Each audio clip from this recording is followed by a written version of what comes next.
Hi guys, it's Michelle. Welcome back to my cooking channel. Today is my day off, so I'm running around, running a whole bunch of errands, drop the girls off at school, and I have to study. There's a test coming up. I haven't studied. I really should. So before I study though, it's lunchtime and I'm hungry. So I'm gonna make some pan con bistec. That's just a Spanish way of saying steak sandwich for those of you that don't speak Spanish. It's Cuban style, reminiscent of my home back in Miami. Now, I'm not Cuban, but I do appreciate their food, just like I appreciate all other kinds of food because, well, you know me, I like food. So come join me in my kitchen as I cook. For today's video, I'm gonna use some steak. This is beef round. It's cut very thin. It's for steak sandwiches. I have several here. I'm just gonna do one because it's only for me. So this recipe is gonna actually be for 4, but it's just for me. I have some shredded lettuce. I have shoestring potatoes, and these are like potato sticks. Salt, oregano. I have garlic powder, cumin, black pepper. I have a tomato. I have onion. This is half an onion. I'm just gonna use a little bit because it's only for one portion. I have a lime, and I have mayonnaise. And I went to the store today because I'm craving this. And I bought some Cuban bread, and I thought, this isn't Cuban bread. It says Cuban bread. And I was like, what is this? So I went to Publix, and I got some real Cuban bread. So we're gonna use Cuban bread, and thank you, Publix. All right, so I'm gonna get 1 teaspoon of salt. I'm gonna mix my seasoning. I'm gonna get 1 teaspoon of the garlic powder. You want powder, you don't want garlic salt, so be very careful.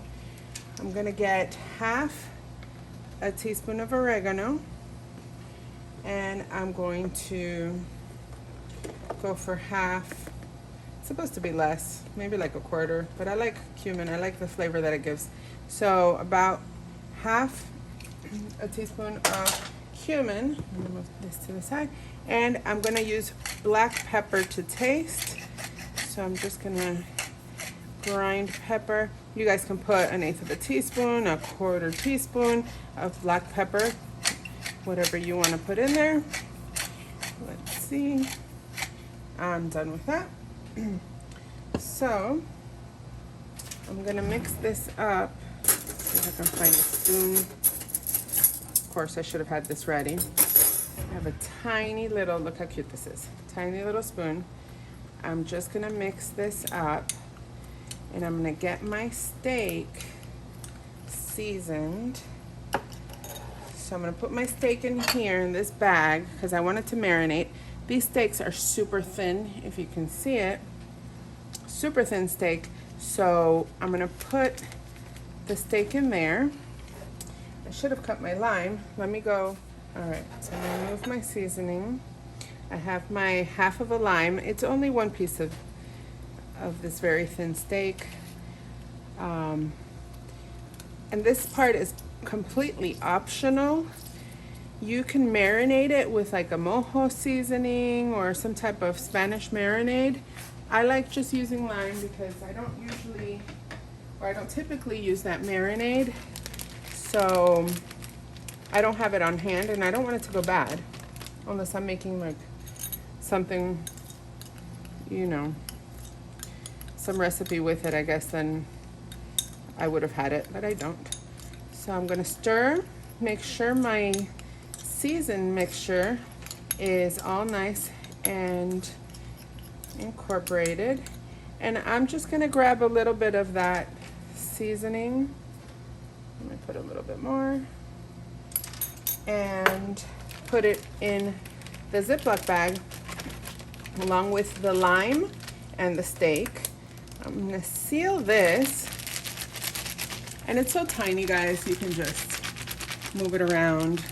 Make sure all, you know, the seasoning, the spices are blended and it's all on the meat. And I'm gonna pop this in the fridge while I slice my onions. This is very fast because this is super thin, so you don't really even need to do this part, but we're gonna just put it in the fridge. So I'm gonna take my onion. This is a fairly big piece of onion. I like cutting it very thin like Juliana. So I'm actually going to cut on an angle. And this is enough. This should be enough for one. You can cut the whole onion if you want. But essentially I just want little julienne pieces like this. And I like a lot of onions, so let me do 2 more. And I'm just gonna leave that right there next to my frying pan, which is getting hot. Let me move this over, see if I can do this. So right here I have my frying pan, which I have it at a medium heat. Let me get some oil. It's not hot enough yet, so I'm just gonna wait for that to get hot and I'll be right back. All right, we're ready to cook our steak. And I'm gonna put some oil in a hot frying pan. So you wanna get that oil like all spread around. I'm gonna grab my steak, which has been marinating. And I don't wanna touch it. So I'm just gonna be weird about it. And just gonna let it go willy-nilly. And then straighten it out. So this is very thin. So I'm just gonna cook it for a minute per side. You don't really wanna flip it until that minute is up. Okay, so I'm gonna flip it again. See, we're at a medium-high heat. So you get a nice little color there. And we're only cooking it for a minute per side because that is such thin steak. And even though it's thin steak, I'm gonna have it rest because you need your steaks to rest so the juices can slowly incorporate back into it and you don't lose all that while you cut it or you're taking a bite out of it. We're almost done here. A lot of people flip their steaks. You can flip them if you want. However you achieve good results, you can cook this. I don't like flipping it until it's ready to go, but I've had, you know, there's different ways to cook everything, guys. So right now, that's perfect. I'm gonna get a plate and put this on there. I'm gonna add a little bit more oil before all my juices of the meat just run out. A little bit more oil. I'm gonna grab the onions that I sliced, if I can get them all.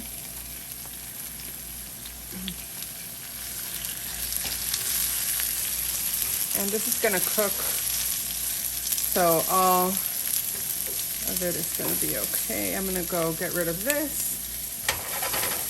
I'm gonna cook this down. Let me lower the heat. I'll put it at like a medium. I'm gonna cook it down for like 3 minutes, more or less, until they're nice and translucent and caramelized. And you don't want too much color, so I put the heat down. Let me get this. It's gonna pick up the taste and a little bit of the color since it had those steak juices in there. But I am gonna add, since we have it, I'm gonna add a little bit of that seasoning mixture. And I'm just gonna continue cooking these down until they're ready so I can put on top of my steak. In the meantime, my steak will rest. So I'm gonna cover it and just let it rest for a little bit. I'll be back. All right, guys, now my onions are done. I've uncovered my steak, which has rested. I put mayonnaise already, just to save a little time. And I'm gonna put the steak, you know what? Let's do this the right way. This is the butt. So much for not using my hands, right? I'm gonna eat this with my hands anyway, so whatever. All right, I'm gonna put the juices right back on there. To Bistec, I'm gonna add my onions, which got a little crispier than I intended, just because the heat was a little too high, but I'm good with that. Oh, come on. And to this, it smells so good, I can't wait to eat it. I'm actually gonna go outside and enjoy some lunch while I study. I'm back to studying, I feel like I'm at school. And now, can't decide, I'm gonna put the potatoes on top. So I'm gonna put some tomatoes, and I'll just dry my hands. I'm gonna grab the potato sticks. You just basically load these on. It's gonna be a messy sandwich, but it's delicious. You're gonna love it. And try to get all this on here. I'm gonna close it. I'm gonna press it down. Some people like warming them up. I don't have time for that. You can do it if you want. I'm gonna cut my sandwich in half, and I'm gonna plate it. Look how nice and pretty this looks. I'm gonna put the little stragglers of my potatoes back on my plate because we're gonna make a mess anyway. Might as well enjoy your food. So I'm gonna go eat this up. Okay guys, it's time to taste this wonderful sandwich. I'm going to have it along with some malta, one of my favorites, and I haven't had it in such a long time that I've been craving it as well. So I'm gonna grab my sandwich and dig in.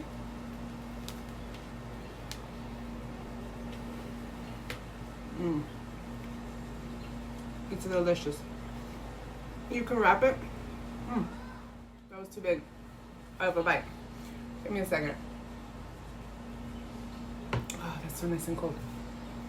Once you're done making this and assembling it, you can wrap it in aluminum foil and it'll just stay nice and warm. It'll soften up the bread. You can toast it and also do that, whatever you want to do, however you like it.